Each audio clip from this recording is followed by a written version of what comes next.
Hello everyone, welcome to Critics Opinion. My name is Fred Shows.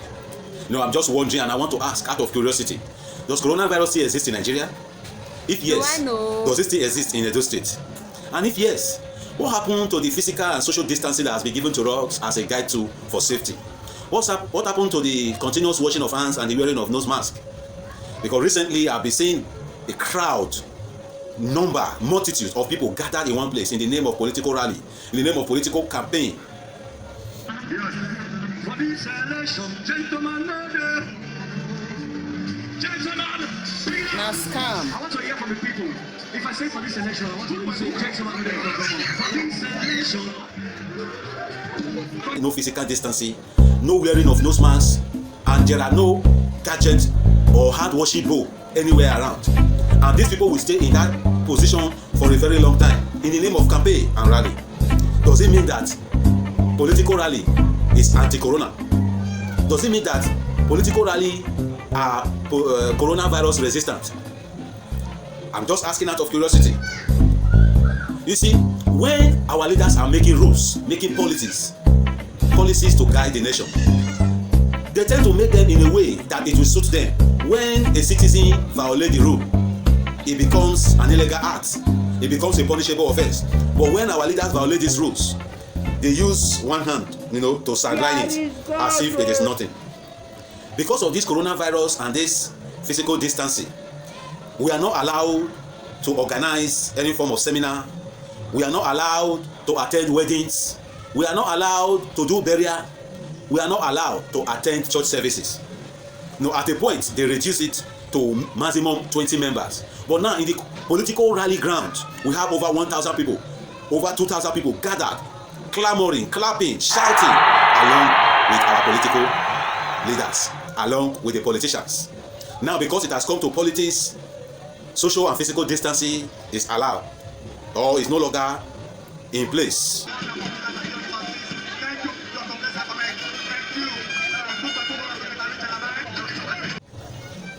Because of this, even our schools are still on lockdown till today. Why? Because they want to put modalities in place that will enable the schools to function well and create the social and physical distancing. Because of that, even the tertiary institutions are still locked down, the secondary are locked down, the primary are locked down. For over 4-5 months now, the schools have been locked down. Where knowledge, education is supposed to be passed to the young generation. We are killing the younger generation and we are exalting ourselves, self-exaltation. I remember when Funke Akindele-Bello did her husband or celebrated her husband's birthday. It was not as crowded as this. The people that were there, I'm not sure they were more than 30, but yet she was punished. She was made to face the law. Oh, Nigeria, who did this to us? Do I know? Nigeria youth. Is it a bad thing if a Nigeria youth become the president of this nation? Is it wrong if a Nigeria youth become a governor of a state? Is it out of place if a Nigeria youth becomes a senator, commissioner, ministers, and hold other political offices? You see, these same politicians, our fathers in quote, they are the same people we are supposed to meet for advice, for guidance, for fatherly advice or political advice on what to do. But these are the same people who are instigating the Nigeria youth on nefarious behaviors.